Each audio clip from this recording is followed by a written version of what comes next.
Okay, good evening, everybody. Welcome to the full design review board meeting of October 15th.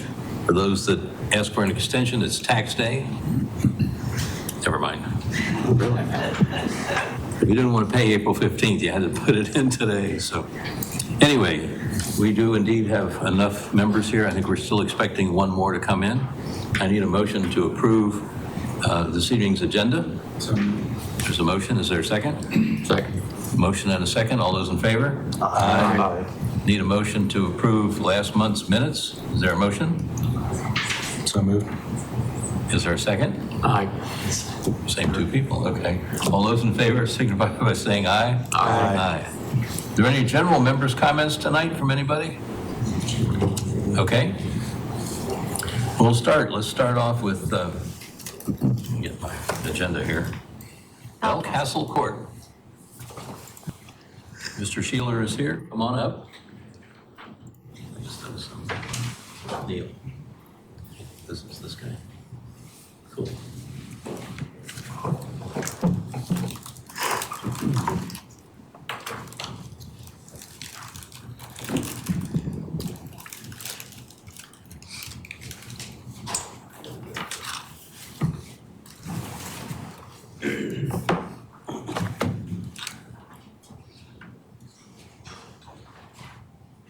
How are you this evening? Good, good, thank you. You're on television, you know. All right. You can go home and watch it. It's on YouTube.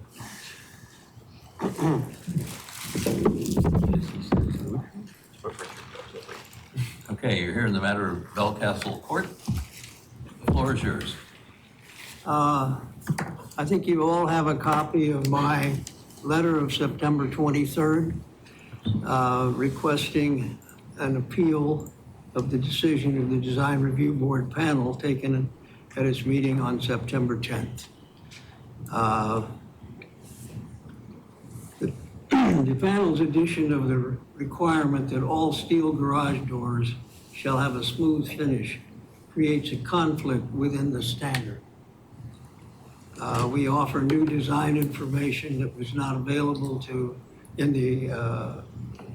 at the September 10 meeting for the reviewers, and I think it is relevant to the application. We were advised that the steel garage door CHI 2294 that has been approved as the BCCA standard are only available in a pebbled finish.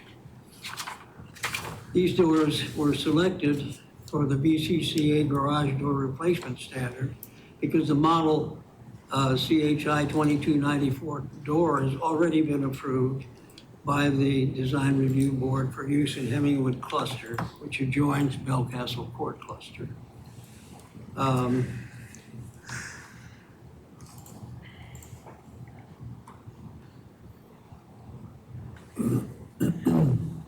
So I think that sort of states the issue and the problem.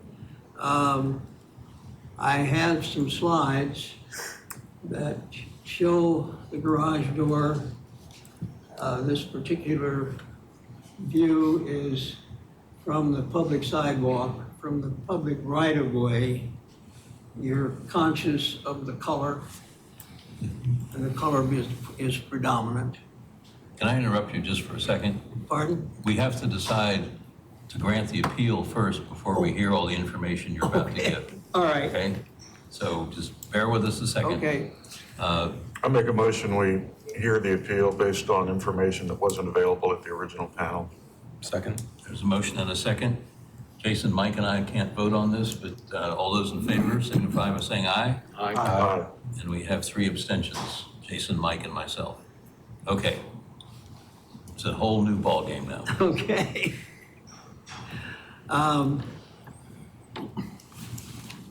Shelley Galloway had advised several of our cluster members quite properly, I believe. There is no stipulation that the garage door needed to be wood or metal. Typically, garage doors are metal in this day and age. As long as it looks exactly the same as the cluster standard. No application is needed. The garage doors do need to be painted the approved color to match the trim in McCormick brownstone. So some of our members determined that the CHI 2294 steel door had been approved for installation at the adjoining cluster, and decided that was close enough for them. And so we have at least 3, I think maybe 4 houses in our cluster that have already installed this door. My position, which I took to the board, our board, was that we needed to set aside any question. We had just gone through a situation where one of our owners who died was cited for outdoor speakers that were installed by the general contractor when the houses were built. And some of us, including myself, have those, but they have not been approved. So this situation is something that I feel is important for us as responsible for our cluster, needs to be as clear as we can make it. So I have convinced the board to go ahead and apply for this as part of our standard for garage door replacements. I think if we can go to the slides now. This slide was taken from the public sidewalk on Belcastle Court. The next slide is taken about 12 feet from the door. And again, the color predominates. You have to get up to about 8 feet. The next slide, I think, will show that. You have to get up to about 8 feet before you are conscious of the texture. That's a close-up, a closer close-up. So, in a sense, from the standpoint of our cluster fitting in with our neighbor and with the standards of the town of Reston, you could say that from the public right-of-way, from the public walkway, you're not conscious of the texturing. It's only when you get up to about 8 feet and then it becomes a private matter. So that is the position that our board has taken. I commend this to you with a respectful request that you approve the modification in the Belcastle Court cluster standard. Okay, so I think everyone is clear on what is being asked here. We're removing had to be a smooth finish from their standard. That's what got added before. And that's basically it. Everyone understand? Is there a motion? Are you removing smooth and only adding pebble, or is it going to, will it be smooth or pebble, or strictly read pebble? The only Available is the pebble, only right? way it's available is as the pebble So finish. you want smooth taken out also? We just want to remove that. Okay. Mr. Chairman, I'd like to make a motion to approve the new standards, including, as previously listed, the steel garage doors, which have a pebble finish, the wood garage doors as previously listed, and the exterior colors as previously listed. Okay, so motion, is there a second? I'll second that. There's a motion and a second. Any further discussion? All those in favor signify by saying aye. Aye. Any opposed? Okay, Abstentions? done. Thank you, Thank sir. you. You didn't get to vote, you know. I said, For that. You're not allowed to say aye. Not for the appeal. once you reopen it, you can. Okay, good. I mean, The pebble looked pretty smooth to me. I don't know. Really? Okay. Is Fairfax County here? Oh, that should go last.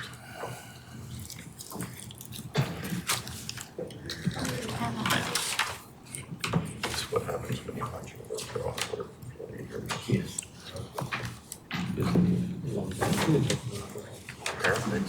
Do what for 40 years? Punch over a drawing board. Oh.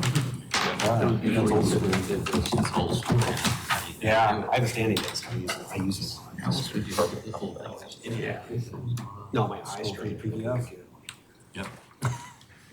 I had a desk like this. Did you have nothing better to do today? Yeah, I get a little. Absolutely. This was yesterday. I had nothing to do. We're hiring. You want to start with North Shore? You Yes. got 3 different areas here. Go ahead. My name is Syed Nabavi. I'm the project manager for North Shore Drive sidewalk project. In the past 2 meetings, we've been presenting what the project is about, which is a 5-foot sidewalk on the south side of the North Shore Drive. And at the last meeting, you guys wanted the list of the trees that were coming out. So we provided the trees, and then I believe there were some questions. So I'm here to respond to those questions. Okay, you want to do one at a time? We'll go through them. Let's start with North Shore. Yeah, sure. I just had a couple of questions on North Shore that, 2 places, I don't know if we want to do it sheet by sheet or whatever. On your sheet 5/101, I had one question there. There seems to be indentations on both sides and it narrows the passing lanes. And I just wondered why was that? Are you talking about the plan sheet? Talking about their drawing sheet Yeah, the drawing, so 5/101. do we have them up there? 'Cause I'm looking. Which section is 501? Sheet numbers are in the bottom Yeah, right it's on corner. the Bottom right. Can you see it? 4. Go down one more. One with the green, you've got. It's very catchy. There you go, right there. Okay, cool. Thank you. About a quarter of the way in from the right-hand side, Yes. it sticks out into the street, and I wasn't sure what that was or why it did That's that. actually a ped ramp, that's an existing situation. We are just replacing the ramp. Okay, so the lanes actually narrow that much at Yes. that point? That's for the crossing, basically. Okay, okay. So that's where you cross. Okay, all right, I was just confused by that. Another question is on your sheet 104, 4101, which is the sheet just above that. Yeah, there you go. On the, I guess, north side, south side of that, right in the middle there, your grading easement jumps back and causes a couple of trees to be protected and or removed. I was just wondering, is that because of grading or? Where is that? It's kind of right underneath where it says North Shore Drive on the right-hand side. Keep going to your right. Keep going to your right. No, A little bit further. where it says Route 470. There you go. There are 3 red circles. Yeah. Right there. Does that just move back because of grading necessarily? Because that denotes this extent of grading. No, basically, what it is we think based on the grading, we can save those trees. That's why we have Okay. tree protection around them. Okay. And that circle thing is the tree protection. Okay, and at the same time, a little bit further to the left, there's some trees inside of the grading thing. Some are protected and some are getting taken out. On this side? Yeah, right where you got your hand, right in there. Yes. Is that again because they're smaller trees or something? You were trying to save the bigger What it trees? is, for the most part, the sidewalk is in a cut section. So we have to cut the ground. And these trees that you see, their roots are within that limit. Okay, So once we hit the root, the chances of a tree not dying is very slim. Okay. So that's why we consider to take those out, even though some of like this location may look the same as this one, but it's not whereas it's grading goes. okay. All right, the only other, I had questions, similar questions on a lot of these, but the one that really on the South Lakes, and I mentioned this last time, and I'm not quite sure how this is going to work. Right after you pass Ridge Heights, this is sheet 9111. Any idea where it is in the scheme of everything? It was after the first 8 sheets, and this is like the 3rd sheet there. Sheet 7, I can see. keep going. 2 more. I thought we were only here for North Shore. Yeah, it's all of these. South Lake's part of this. Yeah, South Lakes is part of it, Ridge Heights is part of it. No, we already, Just South Lake, this is Shore. only North Shore. He's only the, South Lakes, we already. this project's only for North Okay, Shore. well, my question then, you're still showing that serious drop down to the path that runs along the Is that base for of the the South dam? Lake project you're saying? Yeah, I was just a question on that. I'm actually not the project manager for that, so I Okay. can't help you. I don't know anything about the project. Hang on, it has some really good questions too. Sorry about that. Okay, that's all I can ask. Anyone else have questions? Mike? Yeah, my question was, aren't we just reviewing the trees? Yes. Correct. All right, just checking. The only tree that I saw was, there's the big, most of these are little shrubberies. There's tree number 5. Yes. It looks, and then that's the similar situation. What you're saying is that when you cut, Yeah, we're gonna. that you're get gonna cut the roots and it's Yeah. gonna, okay. So the problem with these is we have had the situation before, and certain owners, they say, let it be, and then 6 months later, when the tree dies, they come back to us and say, well, you killed the tree. Well, that's why we don't want to happen. And we know by hitting the roots, you're probably going to kill the tree, so. And are we recommending replacement for that one though? We generally don't do replacement. What we do is we compensate the property owner, as all these trees are in the private right of way. So it's not in VDOT right of way. And what we do is we compensate them for it. And what happens is they can later on come back and replant however they want. After the project is built, they can replant. Okay. So since that one's owned by Ivy Oak, can we put in the application then to recommend a replacement with whatever money they get from VDOT? I mean, that's a pretty substantial tree on the end of their cluster there. I mean, I think it's up to the individual owner, but it's on Ivy Oak property. it's on Ivy Oak property. According to this, it says it's Ivy Oak condominium. I should make that part of the motion, sure. Okay. Anything else? No, that was the only one I Okay. had a question. Bruce? Nothing. Ken, you just walked to the door. I'll give you a minute to settle down there. Jason? My concern was the same tree Michael brought up. Okay. Charlie? Well, my question is, several of those trees are RA property. If RA is compensated with the same suggestion that they should Do do replacements. replacements, and if we're gonna recommend for one, we should recommend for all. I guess we could add that as part of the general motion that any compensation that comes for tree removal should go toward a replacement tree. Sure. Yeah. Okay. Neil? I'm fine with that. Nick? Nothing to add. Ken? Okay. I guess we can have a motion then? I'll make a motion that we approve the plan for North Shore sidewalk with the stipulation that any trees that require compensation to the owners, that the owners use, particularly RA, use the money for a replacement tree. Is there a second? A second that? There's a motion and a second. Any further discussion? Well, it's not just RA, we're asking all of I them. said any owner. Okay. How does that ultimately become implemented though? RA is easier, but it's just a gesture. I mean, there's 3 Does this entities letter involved. go out to We write a letter. affected party? I mean, they're the It home. goes out to each individual property owners. Yeah, so they'll- Point of order, Yes? Thank you. are we recommending or are we requiring that the money be used? Require I it. guess the question is, can we Require. require from me? If it's I don't compensation think for this trees, is- we can.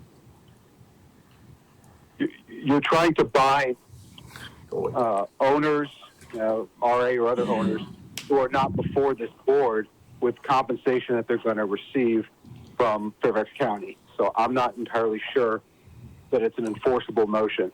That's, If it's going on their property to take a tree down, it's certainly enforceable, I would think. It's the same process. You're on their property to take a tree down, you're on their property to put a tree back. What if that new tree costs more than the compensation? Then you're putting the I cluster in imagine we the- would be hearing from them at that point. As I said, I believe you can make requirements of the applicant. I don't know that you can make requirements of individuals which are not before this board. Yeah, he can't encumber, I don't think the county could encumber a private property owner to Right. replace a tree. I can't recall there were requirements before. Okay, we'll recommend. So that's a recommendation. Just to be clear, out of the 3 properties, 2 of them we already have settled. So Ivy Oaks and HCC managers, they have dealt with our land act agent, and they have signed the easements and whatever comes with it. Reston Association is different. Have they signaled any intentions to you about what they intended to do, if they No, intended to replace? I have not been part of that. The only thing that came back to us was one of the homeowners association towards the end of the project. I don't recall the name. But we were taking some bushes out, and they requested us to take all of them, and then they were going to come back and replant. So they had taken some estimate, and then basically they dealt with the land act agent. They don't deal with us. Land act agent calls us. We can't do it as part of the project, but once they are on their own, they can do it however they want. All right. Can we require RA to do it? Somebody else's property. No, we're talking No, if about it's RA RA property. property, I'm saying. Yeah. Sure, RA is going to come in if we ask them to. You Yeah. probably have to defer and see what RA has to say about that. Well, this is not that difficult. If they get compensated, it's a friendly party. They're going to come in and tell us what they're going to do to remediate what's been taken out. But I guess what we're saying though is we can't require it to be done. Suggestion, recommendation. Okay, recommendation then. Tony, is recommendation all right? Yeah, recommendation is fine. Okay, so I'll modify my motion to say that we recommend replacement trees in the places where compensation was made. So I think Mike made the second. You still okay with that? Yeah, I'm okay with the adjustment. All right. Legally speaking, I guess. There's a motion and a second. Any further discussion? All those in favor signify by saying aye. Aye. Okay. Any, no negative, okay. All right, you're done, thank you. Thank you. He's got confused because he's got all of these other ones in here. As a point of order on this application, he spoke to me before the meeting and wants to withdraw the application for tonight, but what he would like to present is his informational sign. Maybe you can give him some suggestions and he will come back with Total Oaks Village Center next in November for the full sign package. Okay, we're on to Tall Oaks now. Yes. Yeah, this is the assisted living section. They need to sign out by the road too. Okay, Evening. how are you? I'm fine. Yourself? Good, just fine. So I'm a rookie at this, so I apologize in advance. So is he. So when I filled out the application, I wanted to go around to the neighbors that are there for the, not only the residential, but also the commercial side of it. And inadvertently, I assumed that it was Stanley Martin who was the owner, but in fact, it's Jefferson Apartment Group. I needed to touch base with them, and but what we're looking to do is, as you see, is put the directional signage, because of all the construction that we have out front. We're having some issues with people knowing where we are, because we're kind of tucked back in that shopping center anyway. So as far as the design, the specs go, I'm just asking, please tell me what your thoughts are about it. If you love it, great. If you hate it, tell me what you hate about it. And Okay, so basically it's informational only just for the one Tall Oaks open sign that is there. right there, yes. Okay, Yeah. all right, so we'll comment on that. Jason, any comments? Can I see where it's gonna go again, real quick? So it's gonna, You see, the other sign is the sign, the white behind it gone? That's still there. Or will it be gone? Charlie.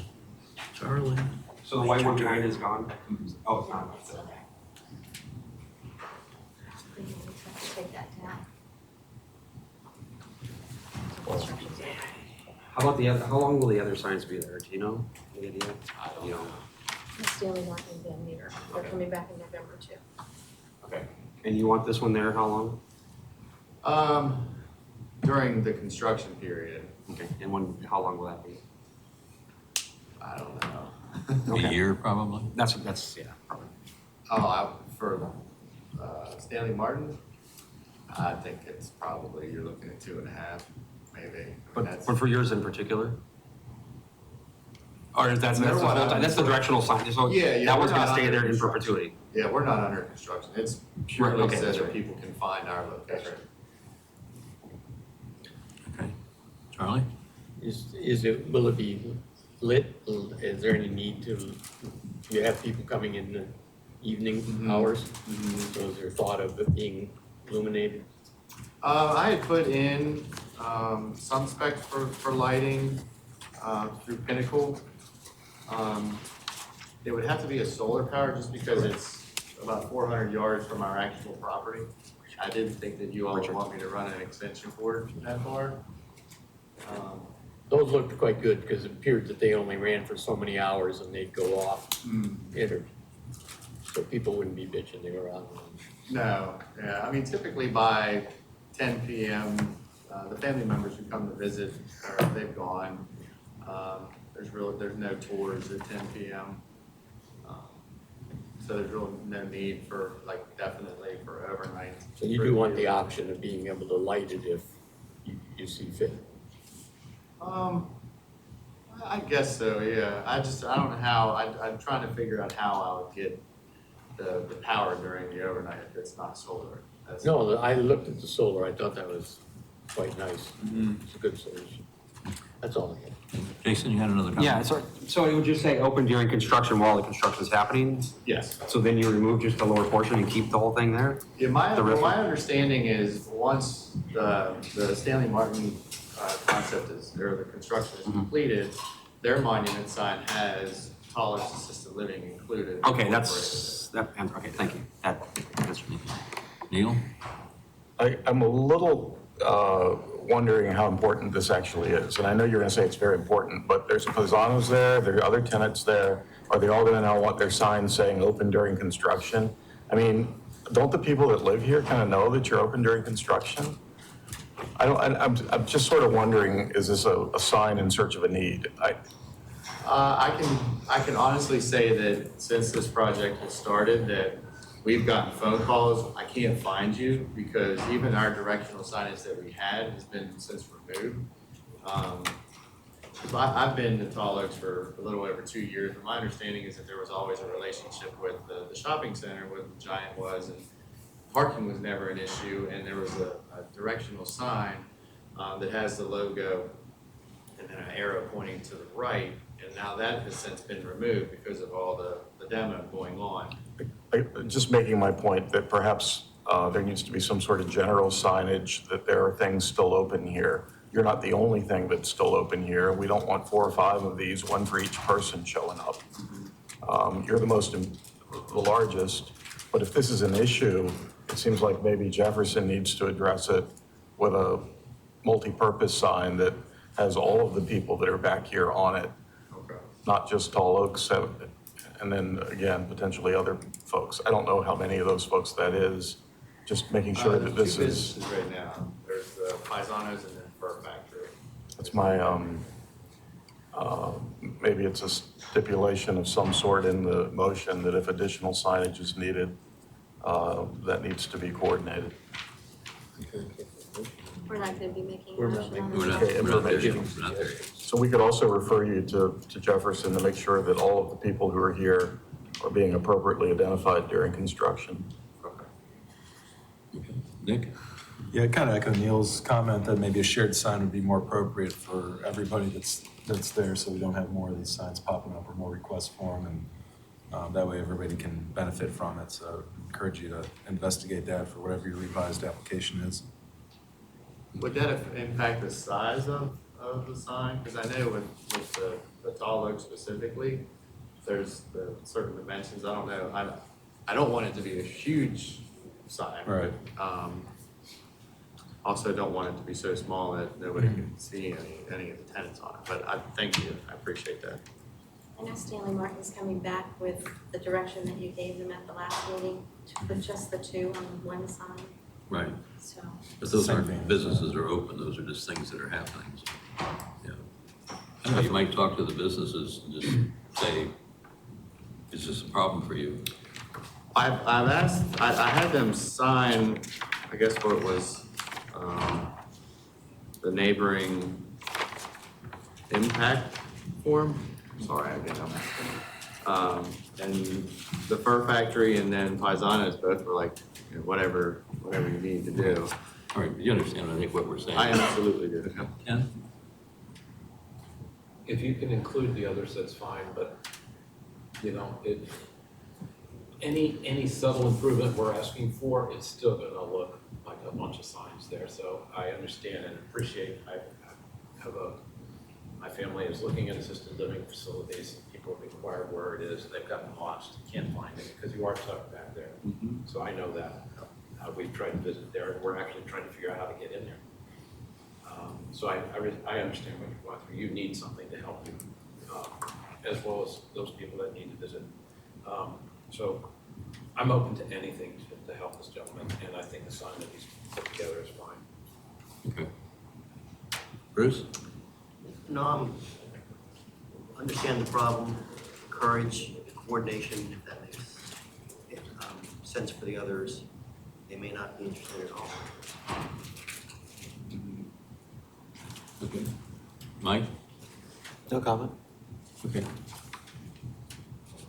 Since it's just an informational only thing, I think you've heard our comments. We wish you well. Thanks. See you next month. All maybe, right. Or whenever. Thanks, everyone. Okay, Reston Kebab?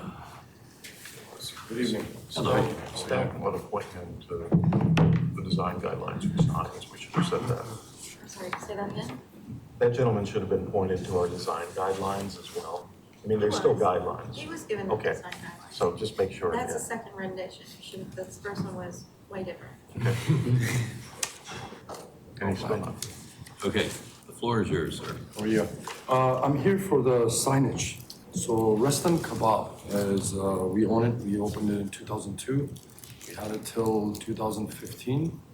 Closed down for renovation, they did the whole Reston Heights, the building and apartments, it's on the bottom. We have the county approval, we have the landlord approval. Only thing we're waiting is for the HOA approval. And it's only for the blade sign and for the sign on the side of the building.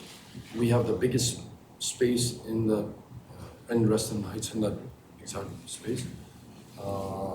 In Sunrise Valley, when you're coming from Sunrise Valley, when you're going towards Reston Heights, take a left, you can see our sign. But if you're coming from the other side, from the southeast side, I'll call it, or west side, I'll call it.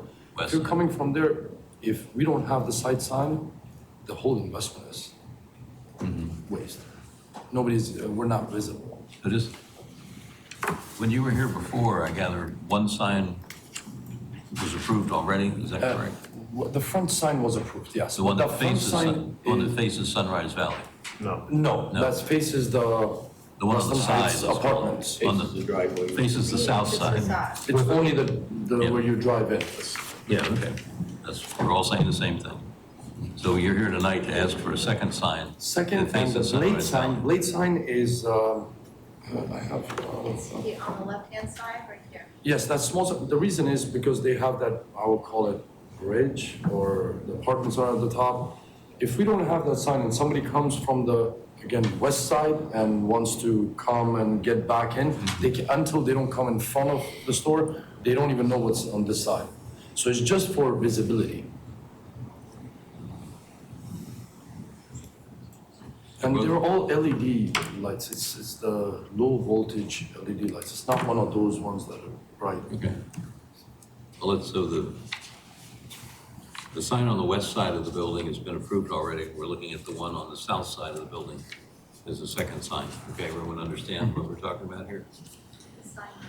Okay. This The, side, yes, exactly. Just a general comment from the chair this evening.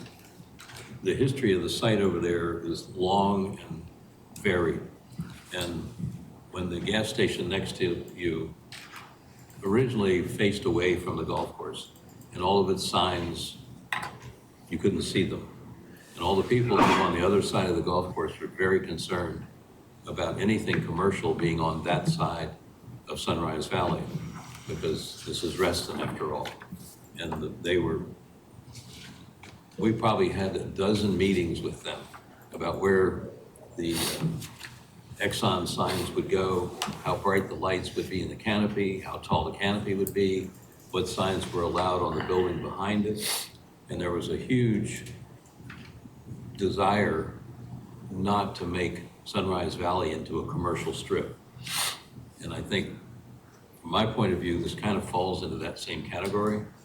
If all the people that live on the other side of the golf course were here tonight, they would probably be very vocal about not wanting to be sitting in their decks, looking out across the golf course and seeing a bright red or white or whatever color it is sign that would be on until you close business at night, which is probably what, 11 o'clock at night or 12? How late? 9. 9? Okay. Yes. So I think, given that, I think it would, from my point of view, would be kind of a negative thing all of a sudden in the very quiet, sleepy side of Reston to have a large commercial sign. Now, that said, we'll work our way around the table here and see what people have to say. Let's start way over there with Mike. I like the blade sign, actually. I think that's more subtle and kind of is a nice way to maybe get the point across that you guys are trying to with that sign. I just need to clarify, so when I'm looking at the drawings, there's a left side sign and because normally Fairfax County only lets you put a sign over a door. That's usually the only place they let you typically, unless you ask for a variance or whatnot. So the one on the actual one's not above the doors, that's the current one that's actually already approved. No, the one. That's the one we're looking at tonight. Okay, okay. And the reason why. Okay, I see. Okay, and that's the one that's on Sunrise Valley.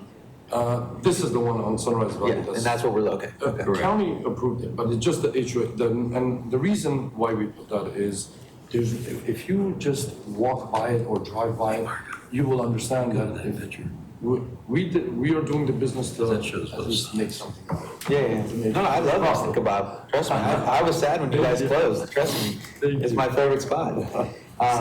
Have you guys thought about trying to maybe put the blade sign more On this side? basically on the opposite side, and then that way you're still getting people as they come up, they can see it, and it's a little bit less The in only your problem face. is, if you look at the residential properties coming out. Yeah. If you're putting the blade sign, it doesn't light up that much. And even the LED lights with lowest voltage, and I brought Mr. Ray with me, he owns the company that does the sign for us. The voltage that we're using, again, anybody from that side, any issue at any time, I would love to replace it or bring it as long as we are visible, so people understand that, hey, this is Reston Kebab.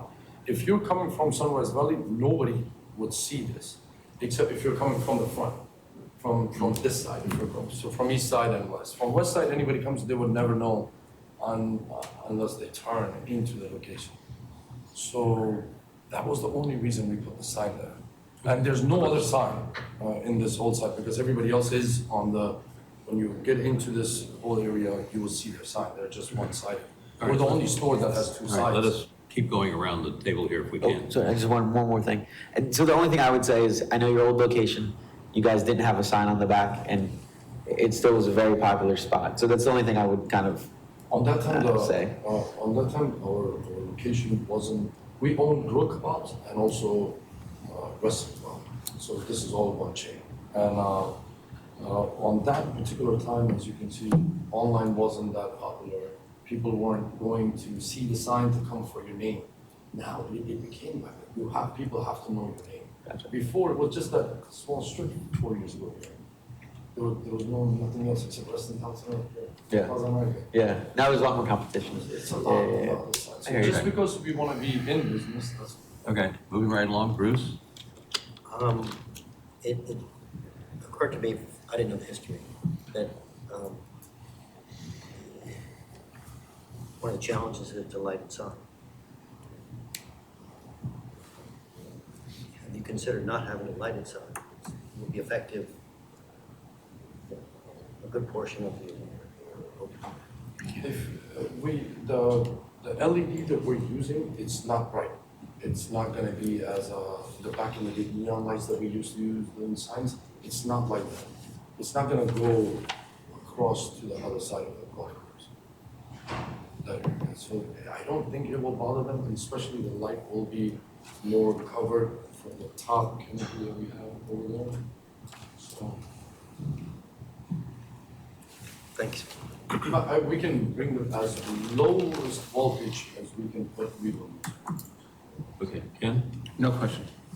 Nick? I have a question for Margo. This material in here is what we reviewed in 2016 Yes, and approved? yes. Okay. You know, I'm inclined because of this document here that this sign is appropriate on Sunrise Valley Drive. I think maybe the scale of the sign might be too large for there. Maybe there's a way that it could come down a little bit, but I'm inclined to say that I find a sign appropriate above that window elevation on this road. Okay. Jason, any comments? Yeah, I do have a few. So first comment, this is becoming a pedestrian-friendly environment. And so blade sign, great. I don't have an issue. This is a growing, evolving area. It's evolving. So I don't have an issue with this sign either.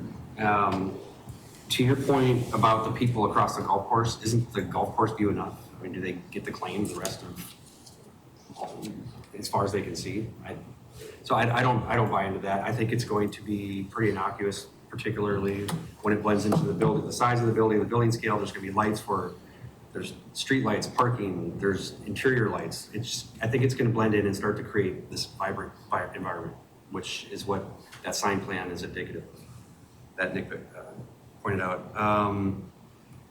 That's what. So I'm supportive of this. I think it'll start to create something vibrant and unique, and build upon the rest of what's there. Okay. Charlie? Well, the blade sign, I agree if it meets the design for the, because the parking, if you're coming out of the parking garage, which is where I went the other day to look, and there are other businesses along the back, and if somebody walks from those businesses without the blade sign, they'd have no clue that there was anything around the corner. Or if you came out of the parking garage, they need the blade sign. So I think that's quite, the other sign just concerns me as being adjacent sign and having, two large signs on the building. Possibly if it was very low wattage, whatever the term is for LEDs these days, that it might not be too offensive. Neil? So when I read through the design guidelines that we approved a few years ago on this, it gave us a lot of latitude. It basically said signs can go anywhere, and it's up to the discretion of the review board to see that it fits in with the adjacent tenants. So it both allows a lot, but it requires a lot of us to decide, okay, is this going to fit in with all the people around it? And because you're one of the early people out there, you set a precedent, and that's where I am on this. I think that the sign you're doing is a nice looking sign. It doesn't fit historic traditions in Reston of trying to limit the amount of sort of signage. And I know that if you're trying to create a pedestrian-friendly environment, you might make some latitude for that. You are on an end location. I think it is a difficult for a establishment that's retail. It's not office. It's it's food. It has to be visible. So my only question is really size of sign. I think it's a nice design. I think it's got to be on both faces because I can't see how you can run a business and not have it on both faces in this case, even though that's historically not what we would do in Reston. So I would just question, could it be downsized slightly? I know the two signs have to work together. You're going to see them as you move around the building. If the one were downsized, the one that were already approved, it seems to me would have to be downsized. I'm not talking about a lot of downsizing. The 30-inch tall flame maybe is a little tall. I actually think 18 inches on the letters is about right. And to the extent that the flame is, you know, just the tip of the flame gets up to 30 inches. I just don't think it's that bad. One other comment would be placement, you know, and how it works with the windows and the architecture, and you sort of are, I think this works better than it does around the corner on the one that's already been approved, in the sense that the door is kind of hanging out there by itself, the sign's down to the left. It doesn't really center in the whole facade. It centers though above those two windows, but then the door is kind of the place where you go in.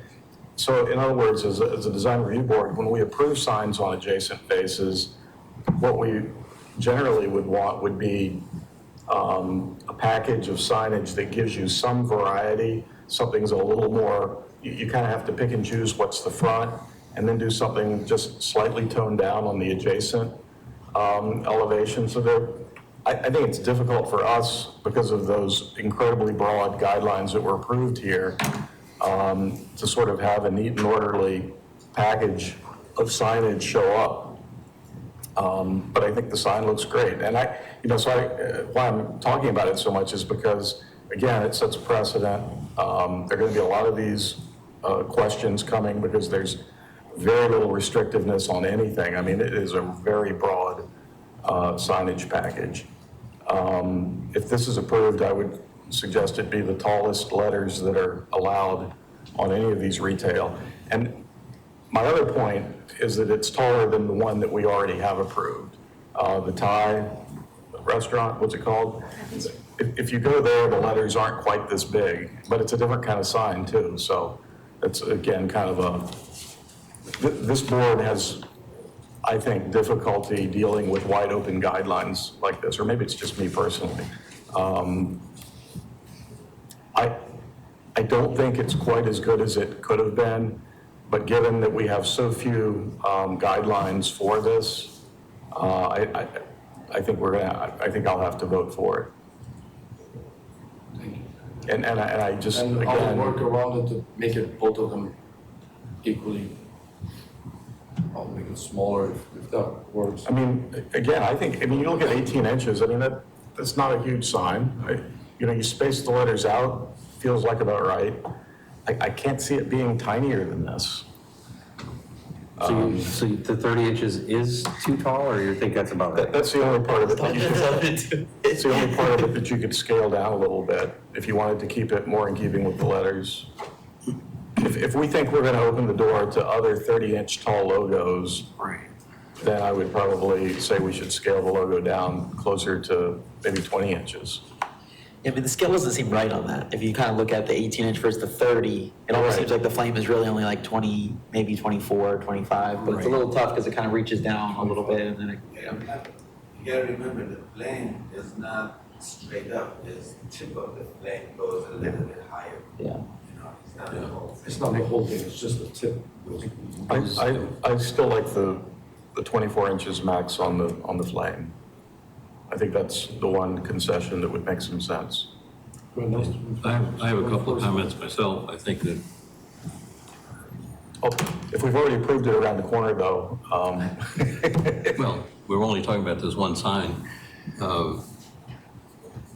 panel. I think what we try to do here in Reston most of the time is to be a little more contextual. And aside from what Jason says, the people that are 100 yards away at the houses across the golf course have a golf course to look at. I don't think they want to look at a bright sign or however much you dim it down. I think it adds a commercial aspect to what would be a very relaxed community. It's the difference of, you know, living at some of the other places around here where you have a little, you know, like, I don't know, the 7-Eleven things or some of the smaller centers, that all of a sudden you interject this commercial aspect into a rather quiet, Reston-like neighborhood. So that's one of my problems with it. I think the other thing that we historically do around here, even with Home Depot, they came in and they have an enormous sign on the front.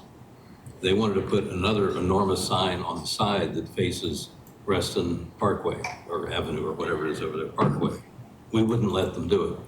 We had them put a very small signature, it was almost an emblem on that side. We wouldn't let them do a repetitive sign.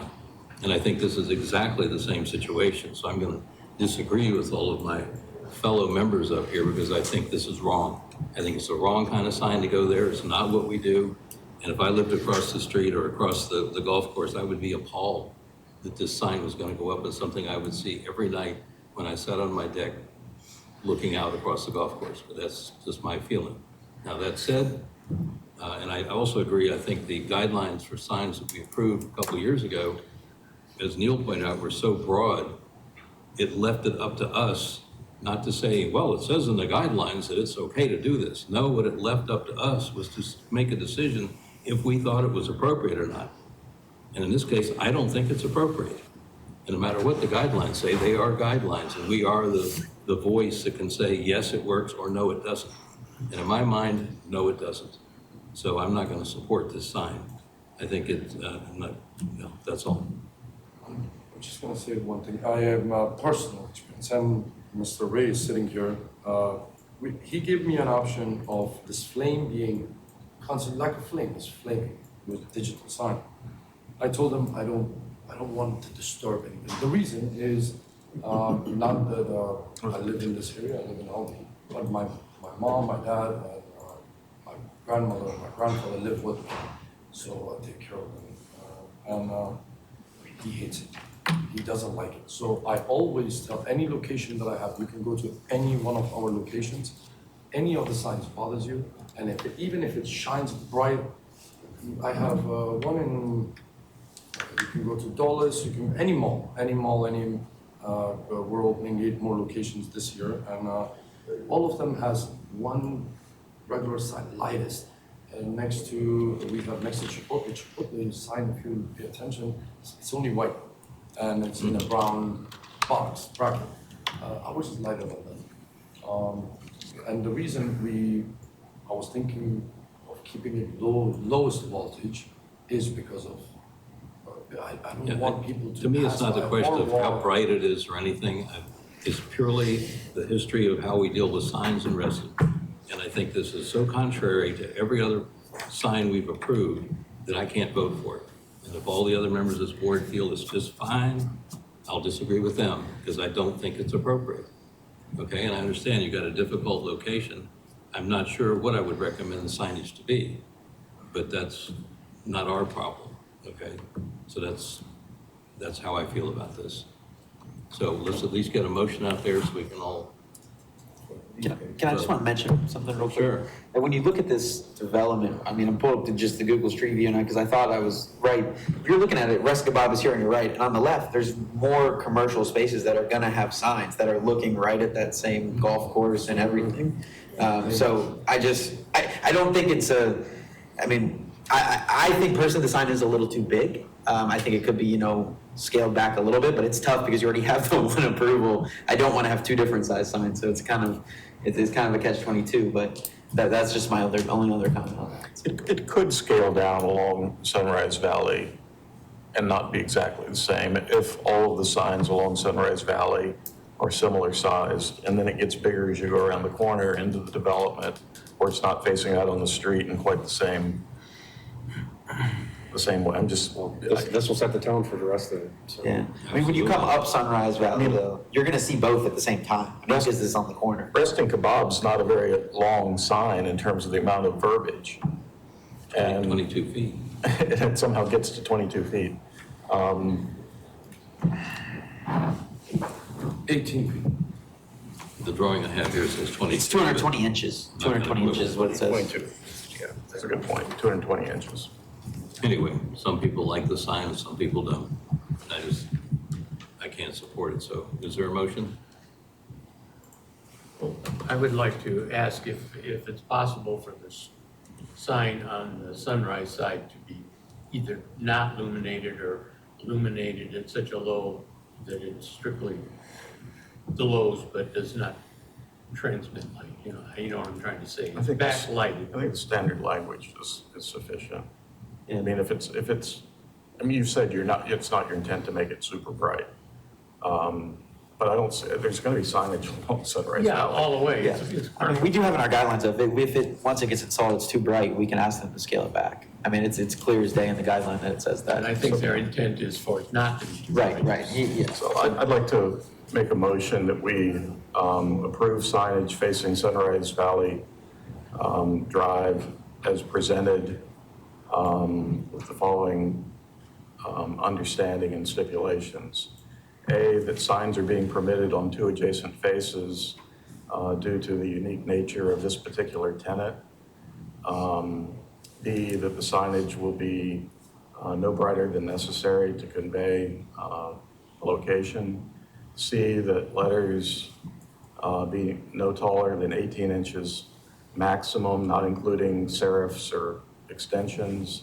And D, that the logo be scaled back to 24 inches maximum height and width. There's a motion, is there a second? I'll second. Motion is second. Any further discussion? Just want to clarify that it includes the blade sign as well, as And proposed. includes the blade sign as presented. I can concur with that for my second.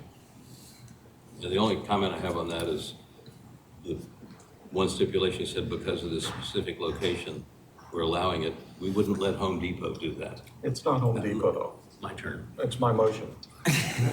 My comment. That I think this sets a horrible precedent, and Home Depot is going to come screaming in here in a month saying we want to put another big sign on the side of us, because when you come down from the north on Reston Parkway, you can't tell what's there unless you put a big sign there, which is this gentleman's argument, why he wants a sign on both sides. I think it's horrible.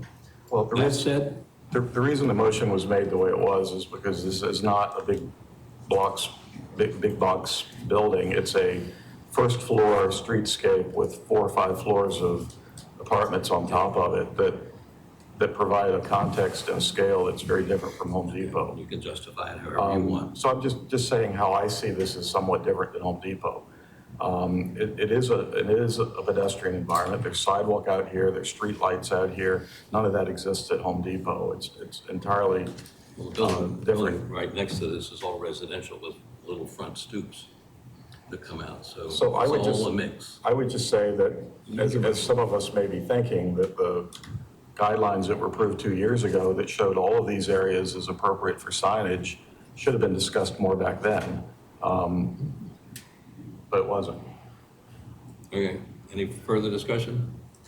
All those in favor signify by saying aye. Aye. Any opposed? No. Okay, thank you. Thank you very much. Thank you so much.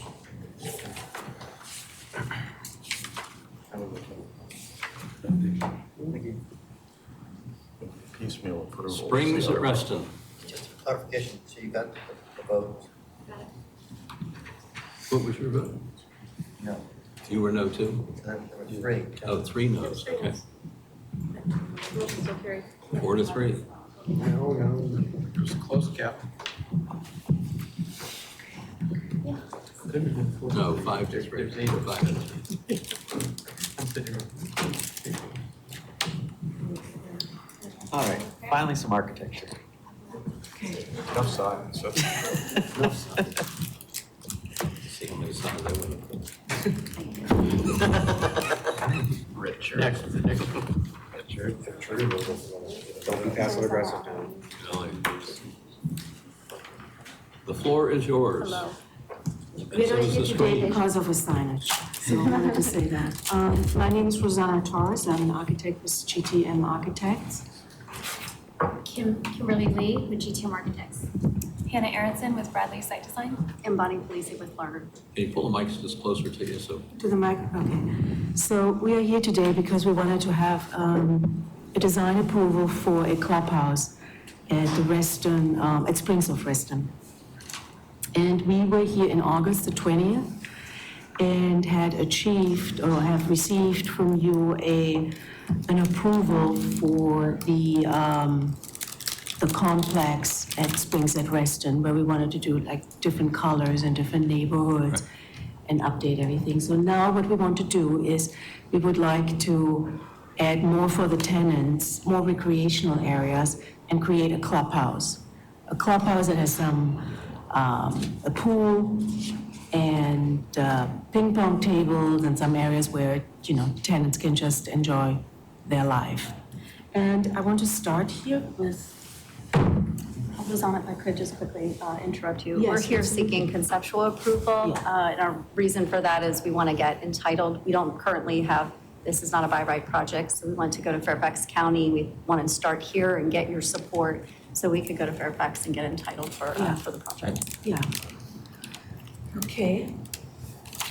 Got to take your mic with you. There's one there. Oh, there's one over there. You see, Hey. they thought ahead. So Springs of Reston is located here, which probably everybody knows. And this is an aerial view of the site.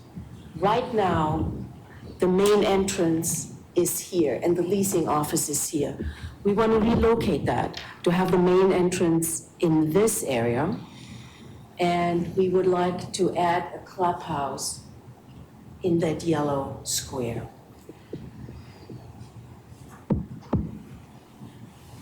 A little bit more zoomed in, you can see where we want to put the clubhouse. It's just at the corner. And a little bit more zoomed in, we have here two photos, 1 and 2. This is number 1, where we're going to have the clubhouse. And that area suffers with a lot of erosion. I have been there after it has rained and the water really drains down. And we lose a lot of the landscape. And a lot of the trees, there's a lot of growth of trees, it's very close together. And they're fighting for space, like this little one here. So, and this area is also not that much used because of the grading. It really goes down pretty deep. So this is unused, even if there is a bench and everything, but, and if there's a little bit of rain, this whole area gets muddy. And as you can see, just as an example, here, how dirty the ground area is of the buildings because of bad drainage. So one of the reasons that we decided to put this area here, it is first of all to connect the 3 neighborhoods that we are creating. The meadow scheme, which is going to be a little bit in that orange color, the forest scheme, green, and the lake scheme. And all of the buildings are going to be painted in that color, which is the 3 colors of the 3 different neighborhoods. So we thought, what better space than to put the clubhouse here, which connects the 2 neighborhoods and has a visual connection to here.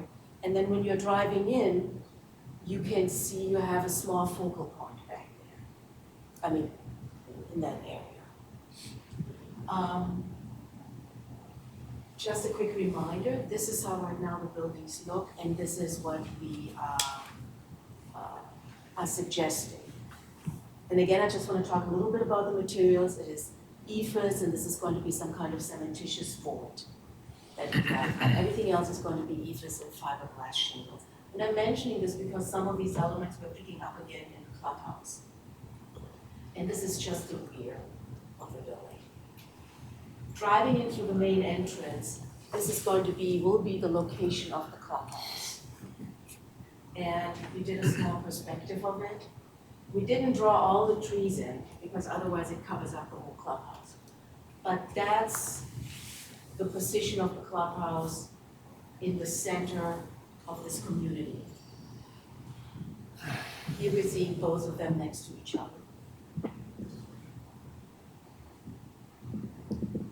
Here is the clubhouse with the pool area and some of the dimensions. So it's going to be like 46 by 66, and then the proposed amenity areas next to it. We are between 18 feet to here, we're approximately 10 feet away from the existing buildings. The clubhouse, what we have designed is you come in, there's going to be locker rooms to go out to the pool. And then we have a lounge and leasing office and a small office for private leasing. And being in here is all going to be glass, looking out to the play area and to the woods, as well as in this area. And, well, here, it's all glass. On the upper floor, we're going to have a fitness room and looking down. This area is going to be 2 stories high. We wanted to have the volume, we wanted to have it spacious in there. And this is a rendering of the clubhouse. So we wanted to create, these are some of the images on which we based our design. We wanted to have wood. We wanted to have connection to the outside. That's why we wanted to have 2-story volume, view to the outside with all of the woods, because this property has a lot of woods. And I think being in there and looking out is going to give you a little bit the feel that we also wanted to create a little bit like a resort.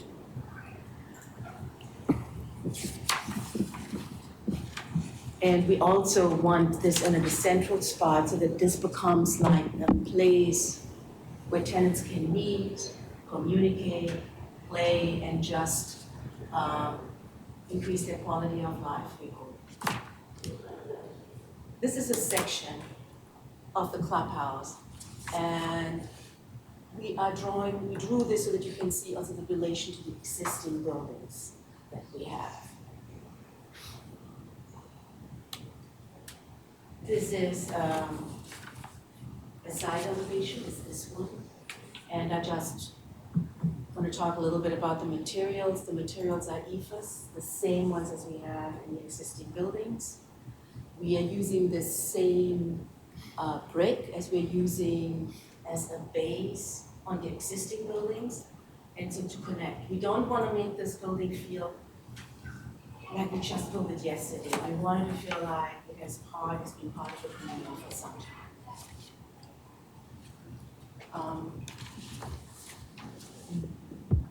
This was it. Over here, over the clubhouse, where I should say, where we have the fitness and where we have the restrooms and everything, we have like a flat roof.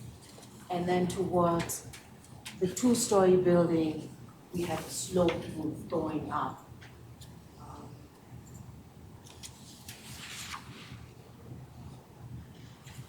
Here we have another side view. This would be from the pool. Again, we have the wood to connect to the trees outside. A lot of glass, connection inside and outside. So that even in the wintertime, you can enjoy this and that you can look out into the pool that is going to be illuminated and not covered. And while you're working out, you look out into the playground, out to the pool. This is the front view that you would see when you come in from the main entrance. We wanted it to have a welcome feeling, an openness feeling, and again, big wood beams and wood and glass. This is the rear, I want to call it the rear side within this means of egress, just an exit. And that was basically the architectural presentation. We have now a landscape presentation, and I want to bring our landscape architect. So I think it's this one. Okay. All right, so for the clubhouse area, as you probably have already noticed, there are a lot of trees in that area. So there will be about 18 trees impacted by the clubhouse. So that's a total canopy of 8,843 square feet. So we are proposing to give back that amount of square footage and more with shade and ornamental trees throughout the site. As you can see the site, we have a lot of existing trees, a lot of existing forest that we want to maintain. What we don't have is a lot of shade in the parking lots. So we wanted to redistribute those shade trees to decrease the urban heat island effect, make those parking lots a little less vacant and barren, which is kind of how they feel right now.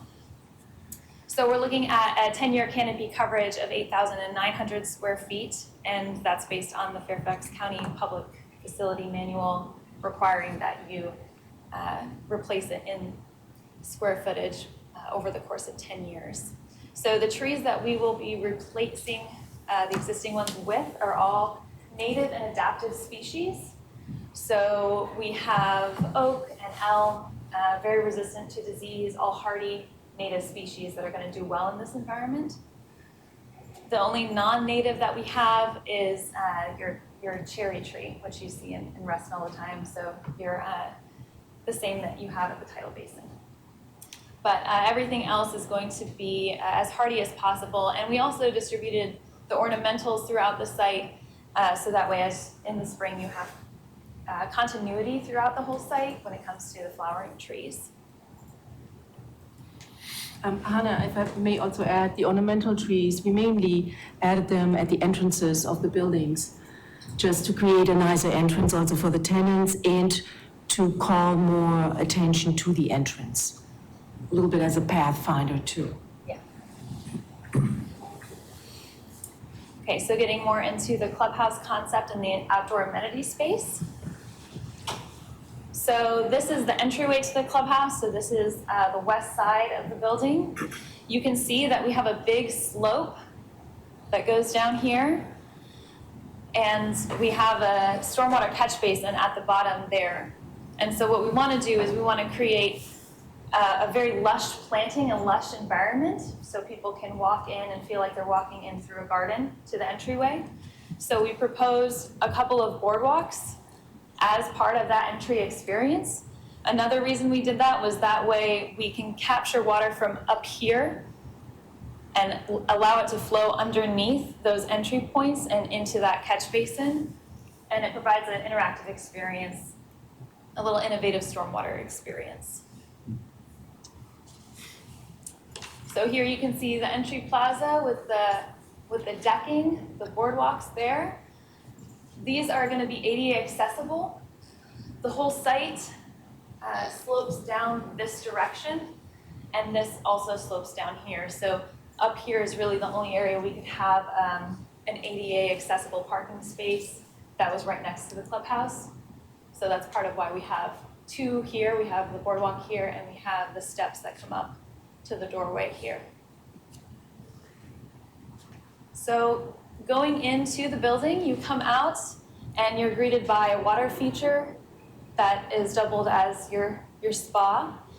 We have a lounge and fire pit, a grill area, and you can see that the whole site steps down. So you have the pool up on one level, and then you come down a few steps here and up here, and you're on the lower level. Now we did that because the site slopes, and we really wanted it to kind of fit into the space. We didn't want to build any walls or make it feel like there's suddenly this big pad of concrete there. We really wanted to plant it up and make it go along with the topography as much as possible.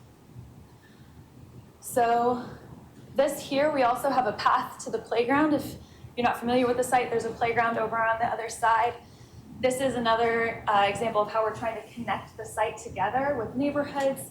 This is a potential in the future if we ever wanted to connect it in any more ways, because right now we're cutting off people's route to the playground, so we wanted to give them an option there. Up here we have private gardens next to the fence, which I'll go into a little more detail to that. And we also have bocce and ping pong, a couple just simple lawn games. So this is an example of the vanishing edge spa that we're looking at. It's really about this tall. It's about 3 feet. So you're not walking out and into a wall. It's a nice water feature that they can walk out and feel really welcomed into the space. You can see examples of what we're looking at when it comes to the pool being very elegant and the fire pit and lounge seating area. We also wanted to provide some grills for the residents. Right now they don't really have an opportunity to do that. And so we provide a socialization area, which is also separated by the grade from the pool. When it comes to fencing, we have the entire area is enclosed. We have wood fencing on the side next to those apartments there to provide some privacy. We also have it on this side as well. This side facing the playground, it's open, so that way there's a connection to the playground from the amenity space. We also have a covered bocce court, as you can see here.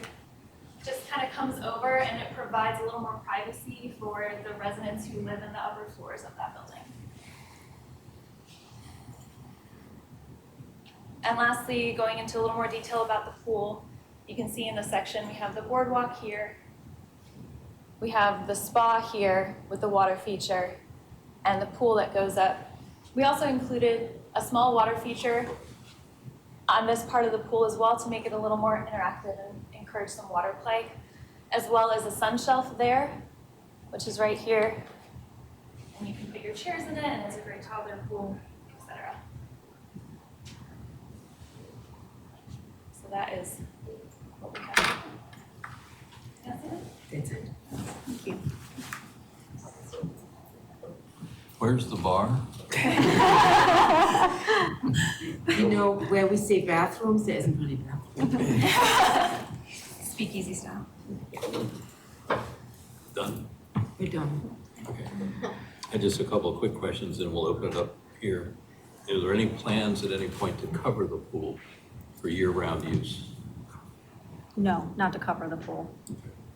No, we typically will heat the pool, in most of our properties, we heat the pool enough that it stays and beautiful throughout the whole year. And that's also the reason for the water feature, it keeps the movement, Right. the water moving. Right. And what generally are the demographics in the cluster? I'm not familiar with it that much. We have a range, we have young families, we have middle-aged young professionals, it's really a mixed bag. I wouldn't say we have a lot of elderly people, it's sort of, I would think it's mainly families and young professionals. The units are primarily 2 and 3 bedroom, Two are they? bed, yes, Okay. yes, that's correct. And the, just inside a quick question, when you have the overlook from the fitness club, is there some kind of sound barrier from that down into the? We'll have to address that for sure. There will be glass, it won't be open. Yeah, your section sort of showed that there was something there, but you're looking down into the visitor center? Yeah. From up there, okay. And the parking for visitors, I guess, is on the south side of the building? It was hard Yes. to read in your plan because it's muted colors. I couldn't really tell where that was. Yeah, the idea mainly is that there won't be, most people will be walking. It's not far Right. to walk It's there. just It for the should- neighborhood. Correct. Exactly. And just one last quick comment, when you do come back, this is informational only. I love everything you said about the landscape, but we need to see a more specific plan of where all this wonderful stuff you're putting in there is gonna go, because it's hard to see right now. Okay, I'll get more comments later, but let's start, Mike.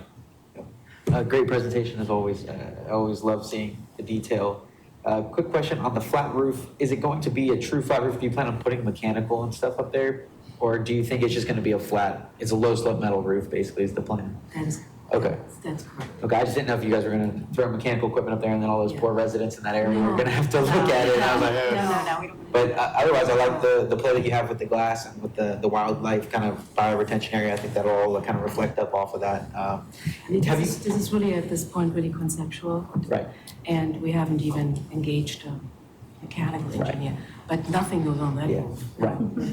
And just a question for the, have you guys done like an overall, I know on the last thing, there was kind of a master plan for the community, but you guys mentioned the path that you kind of talked about going to the playground. You're making that connection to the far away community. It'd be nice to have some sort of connection all the way, and it seems like there almost is. I can't tell, the paths are kind of in and out on the plan. It would just be nice to, on that whole long access there in the back there, just to have a path that goes all the way to that other side of the neighborhood, so they feel like they don't have to walk all the way No, around that's to a get to great, the right, that's exactly what we're trying to avoid, so. Yeah.